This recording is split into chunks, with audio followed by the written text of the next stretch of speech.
അർജുൻ പറഞ്ഞ ഒരു കാര്യം, 2019 അർജുനോട് കഥ പറഞ്ഞെന്നുള്ളത് ശരിയാണ്. 2019 ഈ കഥ പറയുമ്പോൾ അന്ന് ഞാനും വിഷ്ണുവും സിനിമ ചെയ്തിട്ടില്ല.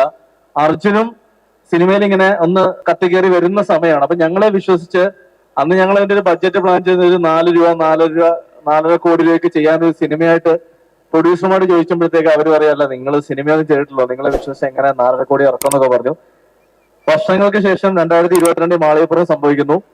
അതിനുശേഷം ഇന്ന് അതേ അർജുനെ വെച്ച് 15 കോടി രൂപ ബഡ്ജറ്റിലാണ് ഞങ്ങൾ സുമതിയോട് ചെയ്തിരിക്കുന്നത്. അപ്പം ആ ഒരു കാലഘട്ടം ഇത്രയും ഞങ്ങൾക്ക് കാത്തിരുന്ന് അർജുൻ ഞങ്ങൾക്ക് ഡേറ്റ് ആയിരുന്നു. ഞങ്ങളുടെ കൂടെ എല്ലാവരും ഒത്തു നിന്നപ്പം ഈ സിനിമ പൂർത്തിയായി.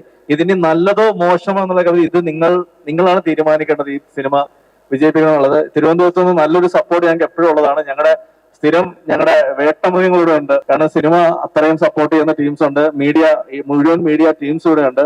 അപ്പൊ എല്ലാവരും പറയുന്നു ഡേറ്റ് ഉടനെ അനൗൺസ് ചെയ്യും. അന്ന് ഞങ്ങളുടെ ഒപ്പം നിന്ന് ഈ സിനിമ ഒരു വലിയ വിജയമാക്കി തരണം.